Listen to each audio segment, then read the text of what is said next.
Hola chicos, ¿cómo están? Bienvenidos a una nueva clase de radioterapia. Eh, Espero que se encuentren bien, estén disfrutando un poco de este clima eh, que está óptimo para sentarse a estudiar. Antes que nada, vamos con los avisos correspondientes que hacemos siempre. Primero y principal, algo muy bueno para todos, para ustedes y más para ustedes, ¿no?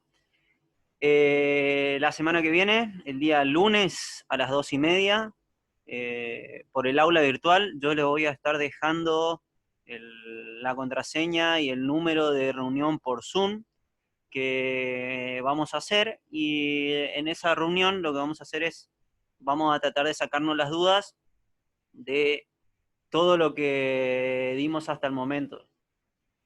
Va a estar bueno porque va a ser la primera interacción que vamos a tener y me gustaría también que puedan conectarse para poder entender la metodología y mentalidad con la cual me gustaría que ustedes puedan adquirir o entender la forma de trabajo, más que nada para el futuro de ustedes en relación a los exámenes que podamos llegar a tomar y cosas así.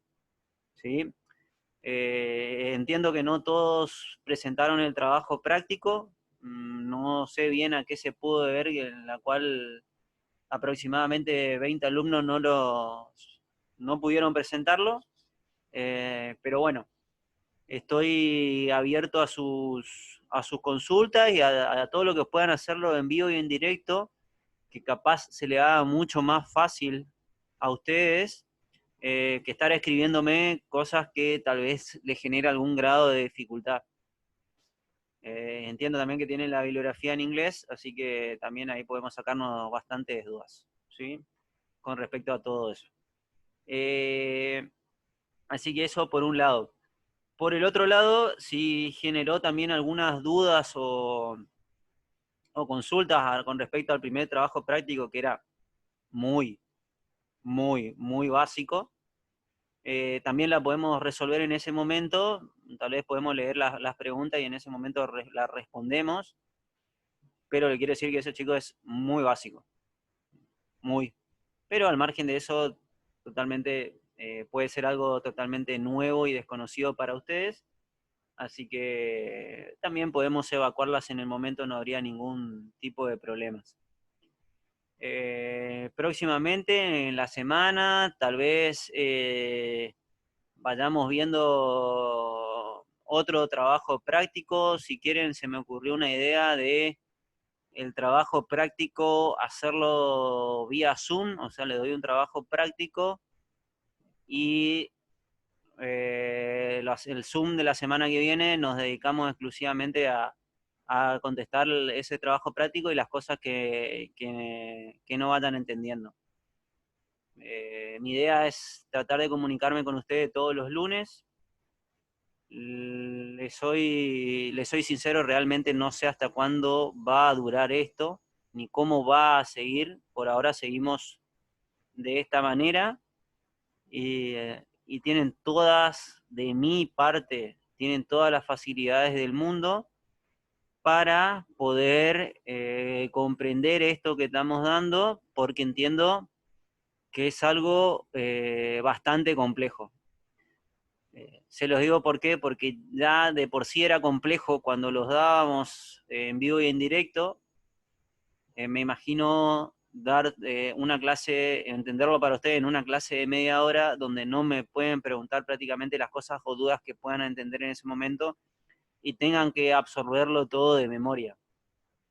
Eh, yo creo que en parte, gran parte de la materia lo van a tener que absorber de esa manera y el aprendizaje no va a poder ser tanto por comprensión como por poder comprenderla.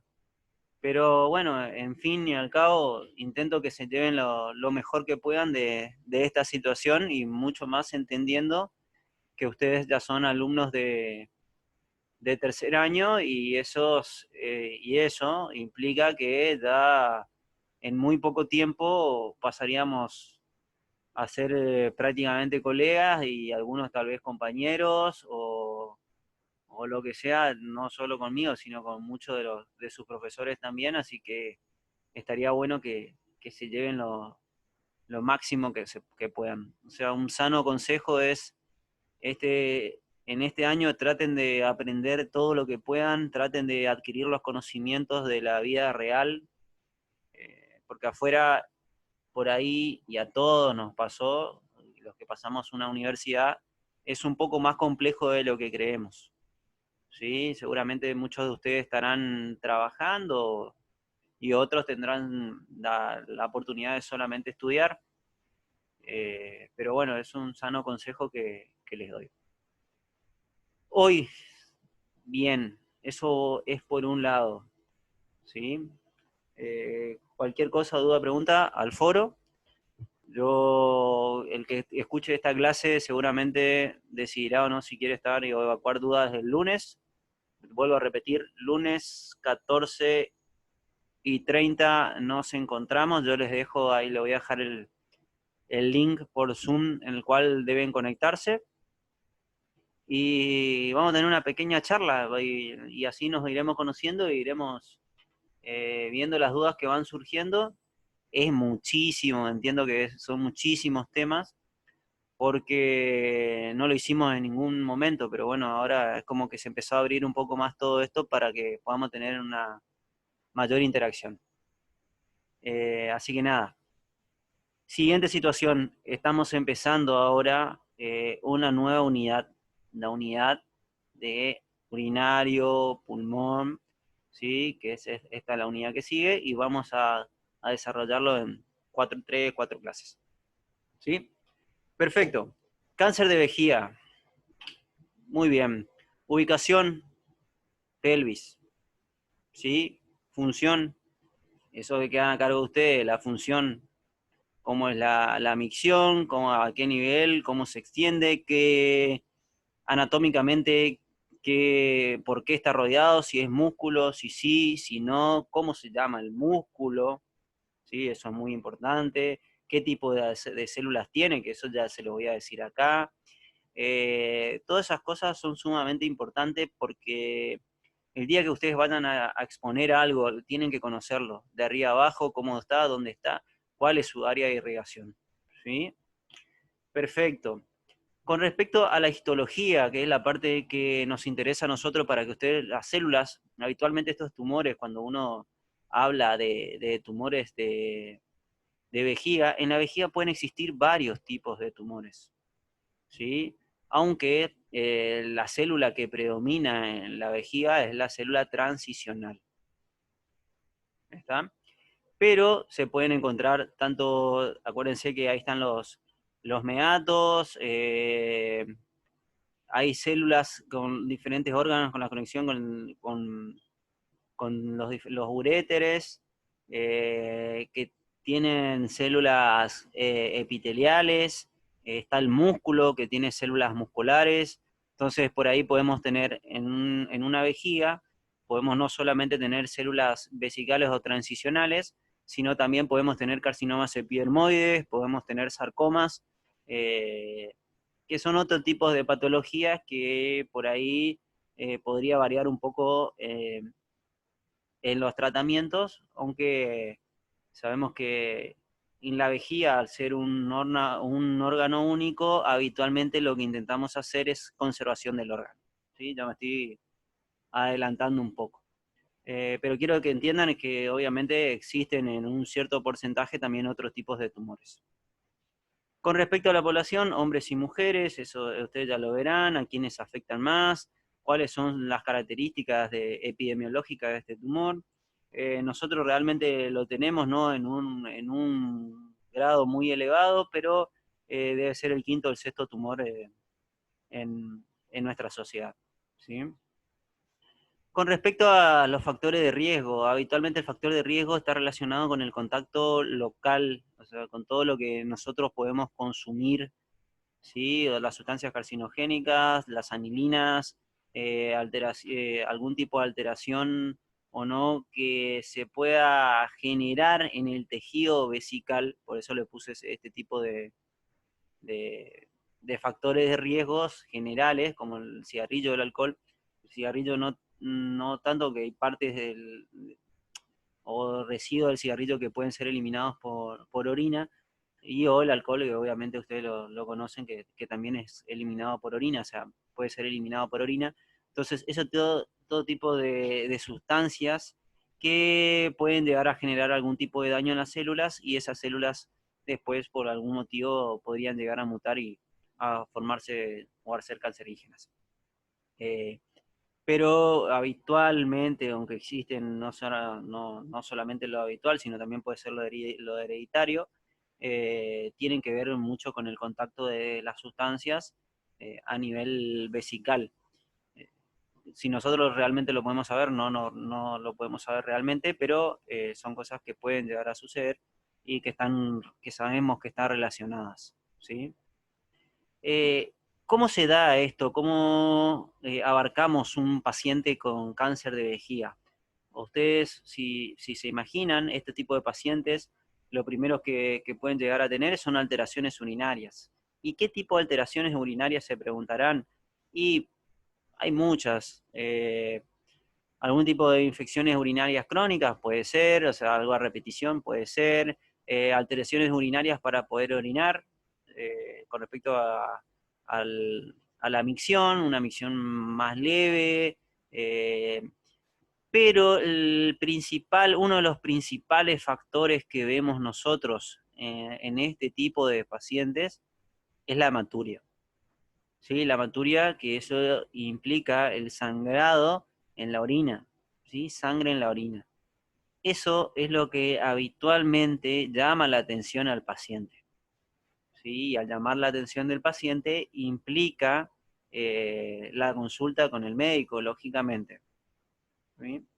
Posterior a eso, habitualmente lo ve un urólogo, ¿sí? O debería, o el médico clínico, en el cual el primer estudio que se solicita debería ser una cistoscopía, ¿no? Necesitaríamos hacer una cistoscopía directa, eso nos permitiría a nosotros poder ver todo el trayecto que haríamos para poder llegar a la vejiga y ver realmente la vejiga por dentro, ¿sí?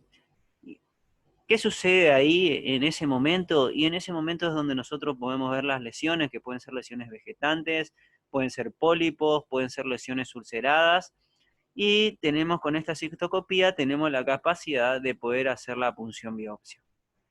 Lógicamente, como estamos hablando de cáncer, esa punción biopsia nos va a decir a nosotros, ¿sí?, qué tipo de tumor es. En este caso, vienen, esto es lo que yo les comentaba, si podrían ser sarcomas, si podrían ser células claras, si podrían ser células epiteliales, porque están muy cerca de los otros órganos, si podrían ser, si es exclusivamente vesical, o sea, de las células transicionales. Eso depende, obviamente va a depender de dónde esté ubicado el tumor y de la histología que tenga. Pero exclusivamente hablando de vejiga, lo que se hace habitualmente, se hace la punción biopsia, y en eso habitualmente lo que nosotros logramos ver es qué tipo de carcinoma es, ¿sí?, de células transicionales o un epidermoide. Vemos el grado de diferenciación que tiene, G1, G2, G3, o sea, bien diferenciado, moderadamente diferenciado, indiferenciado, pobremente diferenciado. Vemos habitualmente hasta dónde puede infiltrar, si infiltra la muscular o no infiltra la muscular. Eso, la muscular en este caso, que ustedes pues lo van a ver en el TNM, es nuestro principal factor de riesgo, porque eso es lo que nosotros nos va a decir, junto con el grado de diferenciación, la invasión vasculolinfática y la ubicación del tumor, cómo debemos proseguir. ¿Está? Entonces vemos qué tipo de tumor es, si es un carcinoma epidermoide, si es un transicional, qué grado de diferenciación tiene, si tiene invasión vasculolinfática o no, si puede infiltrar hasta la muscular o no puede infiltrar hasta la muscular, ¿sí? Si infiltra o no, o si va más allá, ¿no? Lógicamente que con esa punción biopsia, se nos abre la cabeza, se nos prende una lamparita y decimos esto es tumor. Y como todo tumor, antes de poder movernos habitualmente nosotros, ¿qué es lo que hacemos? Lo estadificamos. ¿Sí? ¿Y cómo lo estadificamos a este tumor? En este caso, la estadificación ya va a estar en gran parte o medida por la punción biopsia en este caso, y aparte podríamos hacer una resonancia de pelvis o una tomografía de pelvis, ¿sí? En este caso, obviamente, la tomografía no sería solamente de pelvis, sino sería tórax, abdomen y pelvis, para poder evaluar el M, ¿sí? Si no exista metástasis, o el N, que no exista ganglios a nivel loco regional, ¿sí? Eso, le hacemos esa imagen, habitualmente es una tomografía, y si está disponible también podríamos hacer un PET-TC. Es algo que habitualmente acá en nuestra área, en sentido en nuestra localidad no hay, ¿no? Los pacientes tienen que ir a las grandes ciudades como Buenos Aires o Rosario para poder adquirir ese tipo de imágenes. Pero bueno, también se podría pedirlo para poder estadificar a distancia. Entonces, hacemos esa estadificación, vemos, evaluamos que el tumor está dentro de la vejiga, solamente en la vejiga, perdón, si tiene ganglios o no tiene ganglios, y en base a eso veríamos cómo deberíamos o qué deberíamos hacer. Habitualmente en la vejiga, habitualmente y en la mayoría de los casos, ¿sí? Y más en nuestra región, lo que uno intenta es tratar de conservar el órgano. Nosotros buscamos una conservación del órgano, ¿sí? Y esa conservación del órgano implica en la cual nuestro tratamiento podría ser con radioquimioterapia. Habitualmente lo primero que se hace es, dependiendo del tipo de tumor o no, porque por ahí puede ser un pólipo y ese pólipo puede habernos dado tumoral, se podría llegar a hacer como una cirugía local solamente de la región de la mucosa o lo que sea. Cuando uno intenta hacer la biopsia, se hace como una leve tumorectomía, por así decirlo, sin dañar toda la pared, en la cual a nosotros, lógicamente, después nos va a permitir qué conducta seguir. Eh, pero con respecto, si uno quiere evaluar la cirugía, los tipos de cirugías que se harían, puede ser una cistectomía total, ¿sí? Sacarle la vejiga, o una cistectomía parcial, que sería de pronto una de las cirugías un poco más aceptables, pero como les digo, eh, posterior a ese, habitualmente si uno plantea hacer una cirugía es porque el tumor ocupó mínimo es un T3, o sea, pasó toda la muscular y llegó hasta la serosa, y eso implicaría resecar todo el tumor, resecando parte de la pared de la vejiga, ¿no? Entonces, en esos casos podríamos llegar a utilizar cirugía, aunque, como les vuelvo a repetir, en el ambiente donde nos manejamos nosotros, habitualmente tratamos de, de tirarnos un poco más por la radioquimioterapia, ¿sí? Entonces nosotros evaluamos esos factores de riesgo, habitualmente, como le dije, la infiltración de la muscular, eh, la invasión vasculolinfática, si es G1, G2 o G3, el grado de diferenciación, y eso nosotros nos va a decir si nosotros posterior a eso, o sea, posterior a toda esta evaluación, el oncólogo evaluará lógicamente cómo procederá. En este tipo de tumores uno siempre intenta ir de menor a mayor, independientemente del estadio, por ejemplo, implicando lo que es hacer BCG eh, a nivel local, ¿sí? Es un buen tratamiento habitualmente utilizado, BCG, la vacuna. También se puede utilizar quimioterapias para poder generar una disminución tumoral y a veces poder erradicarlo. Y posterior a eso, bueno, se evaluaría el tema de la radio y quimioterapia. Como nosotros queremos, en el caso de que no haya cirugía, ¿no? Al haber cirugía, la única forma de que nosotros hagamos radioquimioterapia es que tenga o invasión de la serosa o invasión de la grasa o los ganglios positivos. Eh, Posterior a eso, si vamos a hacer conservación del órgano, la radioquimioterapia está indicada prácticamente en todos los estadios, menos en un estadio inicial, en el cual con la resección misma y BCG, con la resección, la tumorectomía sin tocar la pared o mucosectomía, o sea que está en, sea un T1 básicamente, podríamos quedarnos un poco más tranquilos, pero si no, siempre estaríamos a partir del T2, ya estaríamos indicando un tratamiento de radioquimioterapia al margen de obviamente haber utilizado BCG primero.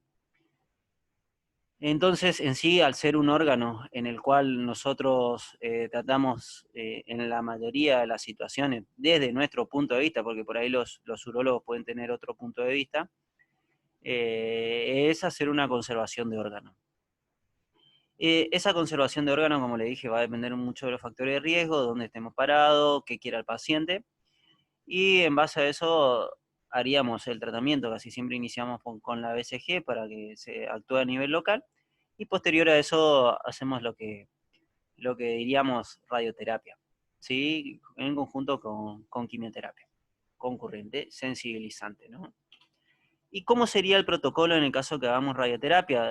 Hablamos de un paciente en el cual infiltra más allá de la muscular, es un G3, un G2 o un G3, eh, en el cual podríamos verificarlo, ¿no? Porque muchas veces se hace un tratamiento con BCG o podríamos hacer un tratamiento con quimioterapia y ya no logramos verla de forma macroscópica del tumor. Por eso, si ustedes ven acá en el protocolo, puede decir lesión vesical más vejiga. Dice, si nosotros logramos ver la lesión vesical, marcamos la lesión vesical y la vejiga. Si no logramos ver la lesión vesical, lo que marcamos directamente es toda la vejiga. ¿Por qué les digo eso? Y las áreas ganglionares, obviamente, que en el caso de la vejiga, nos quedaríamos en una pelvis mayor. Perdón, en una pelvis menor, o sea, iríamos hasta S1 nada más, no hasta L4. ¿Por qué le digo lesión vesical y vejiga? Eso es lo que yo le digo, la respuesta que habitualmente puede existir a una inducción, ya sea con BCG o con quimioterapia, en el cual nos permite ver nosotros no de forma macroscópica. Y ahí vienen las diferentes situaciones. Si nosotros logramos ver de forma microscópica, habitualmente, perdón, pero vamos a ubicarnos. Dijimos CTB, ¿sí? Y acá tenemos dos situaciones. Los ganglios, el área ganglionar, siempre va a llegar a 46 Gray, entre 46 y 50 Gray, habitualmente lo hacemos a 46 Gray, ¿sí? En una vejiga, porque excepto que tenga ganglios positivos, que sí intentaríamos darle mayor cantidad de dosis, lo máximo que podamos, no superando los 60 Gray, obviamente, haríamos 46 Gray. Eso quiero que sepan con respecto al área ganglionar. Y con respecto a la vejiga, ahí nosotros tenemos dos protocolos. Te dice que la vejiga puede ir entre 60 a 64 Gray. Lo que nosotros hacemos es habitualmente a partir de los 46 Gray, en los cuales delimitamos toda la vejiga más las áreas ganglionares, toda la vejiga más las áreas ganglionares, en el cual nosotros llegamos a 46 Gray. Posterior a eso, le hacemos un boost, ¿sí? O sea, un CTB2. Ese boost que lo haríamos es, si está la vejiga sola, acuérdense que primero llegamos a 46 Gray, si está la vejiga sola y no vemos lesión, habitualmente lo hacemos a 60 Gray. Delimitamos toda la vejiga, lo hacemos a 60 Gray. Si se ve la lesión vesical, lo que hacemos es ver toda la vejiga a 60 Gray y la lesión vesical tratar de llegar a 64 Gray. O sea, haríamos 4 Gray más. ¿Está? No sé si se entiende un poco. Entonces, vamos de vuelta. CTB1, áreas ganglionares más vejiga van a encontrar ustedes. Dosis total, 46 Gray. Fraccionamiento, 2 Gray. ¿Sí? O dosis diaria, 2 Gray. CTB2, boost. Acá va a variar. Si el boost, ¿sí? Que en este caso es la vejiga sola, el boost va a llegar, o sea, si no vemos lesión, ese CTB2 va a llegar solo a 60 Gray. En cambio, para que ustedes no se confundan, le estoy simplificando. Si nosotros vemos lesión vesical en la vejiga, ese bus va a llegar a 64 Gray. O sea, el CTB2 va a ser un bus con una dosis total de 64 Gray con una dosis diaria de 2 Gray. ¿Sí? ¿Me van siguiendo hasta ahí? Perfecto, chicos. Eso quería que entiendan con respecto. Lógicamente, esto va acompañado de quimioterapia, ¿sí? De quimioterapia concurrente semanal, y la quimioterapia habitualmente es el cisplatino, ¿sí? Puede cambiar también, pero es lo que habitualmente utilizamos. Nos sacamos las dudas el lunes, 2:30 aproximadamente. Yo le voy a mandar por el aula habitual la conexión. Eh, Hablamos de todo lo anterior y después vamos viendo día a día cómo la vamos llevando entre todos y la vamos peleando para que esto se entienda mejor. ¿Sí? Creo que en vivo y en directo me van a poder hacer las preguntas que quieran y así nos iremos conociendo. Mucha suerte, chicos. Muy buen fin de semana. Que le vaya bien. Cualquier cosa que necesiten me están escribiendo y nos estamos reencontrando el lunes. Les mando muchos saludos y buen fin de semana.